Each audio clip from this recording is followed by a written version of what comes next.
Today I'm going to go over how to use a graphing calculator, just the beginning parts of it, just to get us familiar.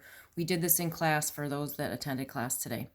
So you can download the Wabbit Emu app on your Android or the Calculate 84 on your iPhone. I think they also have Calculate 84 for an Android as well.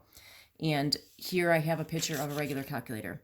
I just want you to practice some of these using your phone. So if you can open up your app, you can always pause this video at any time. I just want you to practice some basic things. So turning it on, it should come on when you open the app. I want you to practice 7 squared plus 9. So 7 squared, that's the x squared button, plus 9. If you hit enter, you should get an answer of 58. You can also do the second power using this button. This is your exponent button. This is a caret. So 7, you can hit this caret button to the second power, plus 9. Get the same answer. Oops, hold on. Notice my mistake. 7 squared.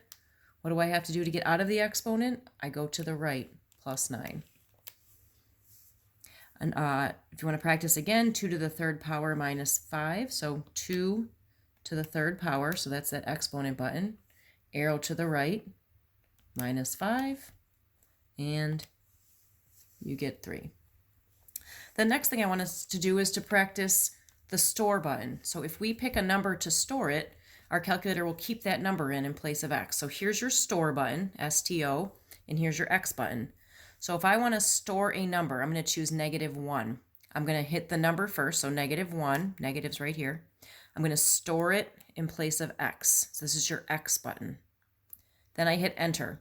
If the number is stored correctly, it'll appear on the right. So again, I hit the number I wanted, the store button, and then the x, what I want it in place of. Now, if I type in an expression like -8x plus 6,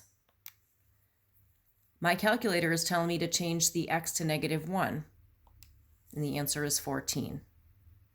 So if you ever want to store a number, you just hit the store button. The next thing I want to review is graphing. So I'm going to hit y equals.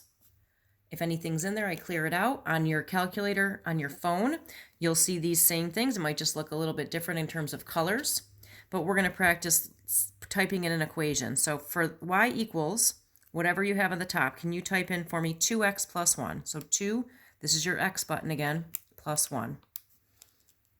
If you want to see what it looks like on a graph, you hit the graph button, which is right here. Same thing on your calculator on your phone.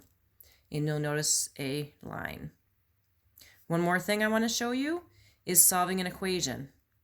If I said to you, I want you to solve a linear equation, 6x minus 5 equals 3x plus 1. I can separate that into 2 lines. So the first part of that I just said was 6x minus 5. So can you type in 6x minus 5 for y1?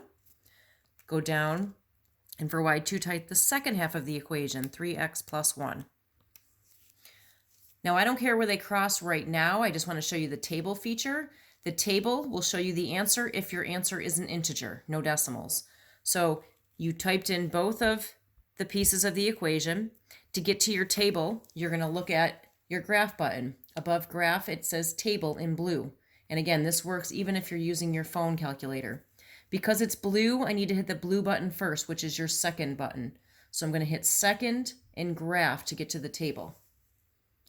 In my table, to find the answer to that whole equation, I'm looking to see where the y's are the same. So if I go down, I'm noticing that these y's match.